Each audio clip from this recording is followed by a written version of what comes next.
मैं इमरान खान हूँ। जब आप ये वीडियो देख रहे हैं तो अब इमरान खान साहब की फ़ाइनल कॉल में 24 घंटे बाकी हैं जब मैं इस वीडियो को रिकॉर्ड कर रहा हूँ। लेकिन एक और बड़ा अहम इशू है जो पाकिस्तान में दहशतगर्दी का बड़ा संगीन वाक़या हुआ और ये पारा चनार में हुआ। इसकी कुछ तफसीलात मेरे पास हैं। बहुत सारे लोगों ने मेरे साथ रब्ता किया, वो ये शिकवा कर रहे हैं कि पाकिस्तान का मीडिया इसको नहीं दिखा रहा। ये बात बहुत सारे मीडिया के लोग कह रहे हैं लेकिन दिखा नहीं पा रहे। ना दिखाने की वजह यह है कि हुकूमत की ये पॉलिसी है कि मीडिया इस वाक़े के ऊपर बात ना करे। इससे हुकूमत की और सिक्योरिटी की नाअहली और नालायकी सामने आती है, लिहाजा इस पर बात ना की जाए। अब वहाँ जो लोग हैं उनके अंदर बहुत ज़्यादा गुस्सा है। वो ये कहते हैं कि मीडिया क्यों नहीं बता रहा कि हमारे साथ किस तरह का जुल्म हुआ है और इस वक्त पारा चनार की सूरत हाल क्या है। वहाँ पे कई जगहों के ऊपर अभी भी लड़ाई जारी है और दोनों फरीकैन भारी हथियारों का इस्तेमाल भी कर रहे हैं। जो तफसीलात मेरे पास अब तक आई है मैं आपके साथ शेयर कर देता हूँ। ये जो लड़ाई है ये काफ़ी अरसे से चल रही है और कुछ लोगों का ये मानना है कि ये फ़िरका वाराना लड़ाई है, कुछ लोगों का ये मानना है कि नहीं, फ़िरके के अलावा और भी बहुत सारे इश्यूज़ हैं और इसके अंदर कुछ साजिश भी शामिल है। तो हर एक का अपना अपना इसके बारे में सोचना है। लेकिन ये कोई भी लड़ाई है, रियासत की जिम्मेदारी है कि इस लड़ाई को ख़त्म किया जाए। यहाँ पे जरगे भी किए गए, यहाँ पे सूबाई हुकूमत ने भी काम किया, यहाँ पे जो सियासी जमातें हैं उन्होंने भी काम किया और जो सोशल शख्सियात हैं बड़ी समाजी, उन्होंने भी यहाँ पे कोशिश की कि अमन हो जाए और कुछ मुआहदे और कुछ वादे वईद हुए भी, लेकिन इसके बावजूद यहाँ पे अमन नहीं हो सका। अब हुआ ये है कि अक्टूबर से लेकर अब तक सिचुएशन इतनी ख़राब थी कि पारा चनार के अंदर जो लोग मौजूद थे वो अंदर ही थे और जो लोग पेशावर में या बाहर मौजूद थे वो बाहर थे। ये जो मेन शारा है इसके ऊपर लोग आ नहीं पा रहे थे, सड़क को इस्तेमाल नहीं कर पा रहे थे। बड़े अरसे के बाद जब लोगों ने बार बार बात की तो फिर सिक्योरिटी फोर्सेस ने इजाज़त दी कि ठीक है आप लोग ट्रैवल कर सकते हैं, लेकिन काफ़िले में आप लोग ट्रैवल करेंगे, आपको सिक्योरिटी मुहैया की जाएगी। इसकी यकीन दहानी जो है वो वहाँ पे लोकल सतह के ऊपर सिक्योरिटी फोर्सेस ने दी, क्योंकि वहाँ पे पुलिस की उस तरह से अमलदारी नहीं है। तो ये सारा मामला जो है वो एफसी की सिक्योरिटी के ऊपर ये लोग इन्हिसार कर रहे थे। इनको यकीन दहानी करवाई गई कि आप लोग काफ़िलों में सफ़र करें, आपको मुकम्मल सिक्योरिटी होगी। तो दोनों तरफ से काफ़िले निकले, एक तरफ से पेशावर से भी काफ़िले निकले और एक तरफ से पारा चनार से भी काफ़िले निकले। जब वो करम के इलाके से गुजर रहे थे और उस मेन शाहरा पे आए तो चंद किलोमीटर के इलाके में 3 मुख्तलिफ जगहों पे इनके ऊपर बदतरीन हमला किया गया। और ये हमला उस वक्त किया गया जब दोनों तरफ के लोग या दोनों तरफ के काफ़िले उस एरिया में मौजूद थे। यानी जो हमला करने वाले हैं उनकी पूरी प्लानिंग थी, उनकी मनसूबाबंदी थी और 3 जगह से ये बताया जाता है कि शायद मोर्चे बनाकर उन्होंने अटैक किया है। जो आगे और पीछे वाली गाड़ियां हैं उनको ज़्यादा नुकसान हुआ। अब तक की इतला के मुताबिक 45 लोग जो हैं वो शहीद हो चुके हैं, जबकि लगभग 40 के करीब लोग जो हैं वो शदीद ज़ख्मी हैं, जिन्हें अस्पतालों में मुंतकिल किया गया है। जो लोग वहाँ पे बच गए हैं उन्होंने बताया कि हमने पुलिस को, इंतज़ामिया को हमने ये कहा था, सिक्योरिटी फोर्सेस को, कि हमारे पास सिक्योरिटी आप बहुत कम दे रहे हैं, हमें ज़्यादा सिक्योरिटी दीजिए, क्योंकि 5-6 सिक्योरिटी एहलकारों का ये काम नहीं है और हमारे ऊपर हमला हो सकता है। लेकिन उन्हें यकीन दहानी करवाई गई कि आगे सिक्योरिटी का बंदोबस्त है, रास्ते में बड़ी अच्छी पेट्रोलिंग है, हमारी चौकियाँ भी हैं, आप बेफिक्र होकर जाएँ। तो सिक्योरिटी फोर्सेस पे इंतज़ार करने के बाद ये लोग निकले थे, लेकिन वो इनके लिए ख़तरनाक साबित हुआ, जानलेवा साबित हुआ। अब ये जो वाक़या हुआ उसके बाद रद्दमल के तौर पे लड़ाई बहुत बढ़ गई है। ये मैं आपको बता देता हूँ कि जो लोग बीच में बातचीत करने वाले थे उनसे लोगों ने बातचीत करने से भी मना कर दिया है। अब दोनों फरीकैन के दरमियान इस वक्त झड़पें चल रही हैं और शदीद लड़ाई जारी है।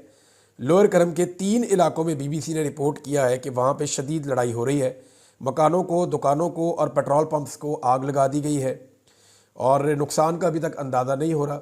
इंटरनेट वहाँ पे मुअत्तल है और अमन व अमान की सूरत हाल इंतहाई मखदूश है। अब ऐसे में सारी सूरत हाल हुकूमत की इस इलाके की जानिब होनी चाहिए थी, लेकिन बदकिस्मती से पूरी की पूरी फेडरल गवर्नमेंट और जितने भी इदारे हैं वो इसी काम पे लगे हैं कि सियासतदानों को कैसे कंट्रोल करना है, इमरान खान को और उसकी पार्टी को कैसे कंट्रोल करना है। ये दहशतगर्दी के ख़िलाफ़ लड़ाई जो है, मुझे नहीं लगता कि इसमें उतनी संजीदगी दिखाई जा रही है। इस पर तो होना ये चाहिए था कि फ़ौरी तौर पे फेडरल गवर्नमेंट को जाके वज़ीर आला के साथ बैठना चाहिए था, वज़ीर आला की बात सुननी चाहिए थी, उनको मुकम्मल इख्तियारात भी देने चाहिए थे और उनके साथ मिलकर इस इलाके को क्लियर करना चाहिए था ताकि यहाँ पे मज़ीद खून रेज़ी ना हो। लेकिन अभी वहाँ सिचुएशन ऐसी है कि हालात ख़राब हो रहे हैं। इमरान खान साहब ने इसके ऊपर एक स्टेटमेंट दिया था, मैं ज़रूरी समझता हूँ वहाँ पे आपको बता दूँ। उन्होंने कहा जी, पारा चनार में दहशतगर्दी, टारगेट किलिंग के वाक़यात में कीमती जानों का ज़िया इंतहाई अफसोसनाक और काबिल मज़म्मत है। पाकिस्तान की सिक्योरिटी एजेंसीज जिनका काम शहरियों को दहशतगर्दी से बचाना है, उन्हें मुसलसल 2.5 साल से सियासी इंतकाम लेने पर लगाया गया है। पुलिस और फौजी जवान रोज़ाना शहीद हो रहे हैं, लेकिन सिक्योरिटी इदारों की तवज्जो तहरीक इंसाफ को कुचलने पर मरकूज़ है, जिसकी वजह से अमन व अमान की सूरत हाल रोज़ बरोज़ बिगड़ती जा रही है और दहशतगर्दी का मसला दोबारा सर उठा चुका है। पुलिस के आईजीज़ भी मेरिट की बजाय सियासी बुनियादों पर लगाए हुए हैं, जिसकी वजह से पुलिसिंग सिस्टम भी तबाह हो चुका है। मेरा एस्टेब्लिशमेंट और जाली हुकूमत को पैगाम है कि दहशतगर्दी का मामला सिर्फ अस्करी ऑपरेशन से हल होने वाला नहीं है। ये एक हसास मसला है जिसके लिए सियासी हिकमत अमली की अशद ज़रूरत है, मगर यहाँ किसी के पास कोई ऐसी मौसर हिकमत अमली मौजूद नहीं है जिससे इस मसले का खात्मा किया जा सके।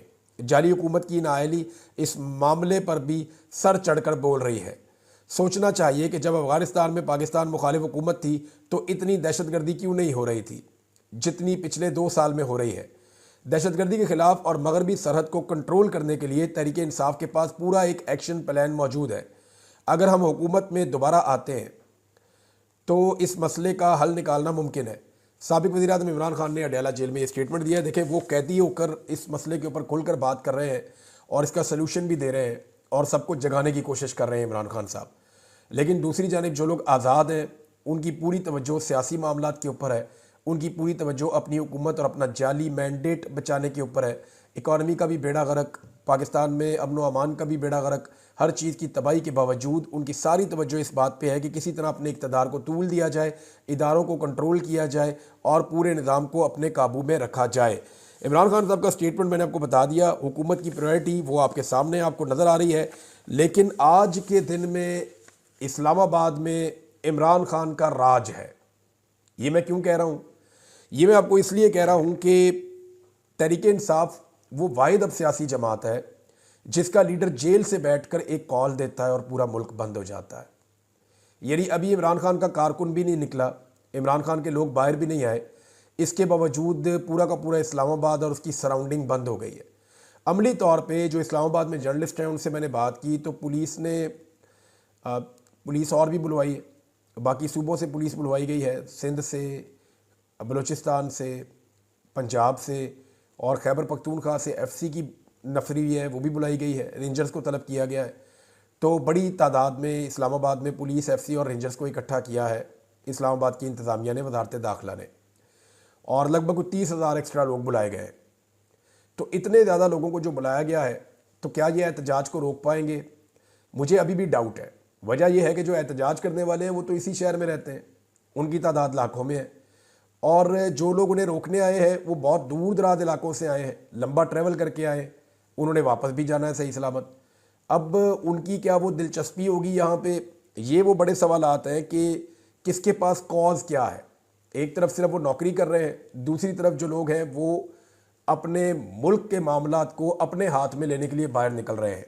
उनके दिमाग में ये है कि हमारे मुल्क के बारे में गलत फैसले किए जा रहे हैं, हमारे मैंडेट का एहतराम नहीं हो रहा, तो हमें इंसाफ लेना है और इंसाफ लेने के लिए हमें बाहर निकलना है। तो उनके पास निकलने के लिए एक नज़रिया मौजूद है, पुलिस के पास सिर्फ एक नज़रिया है कि जनाब हमने अपनी नौकरी करनी है।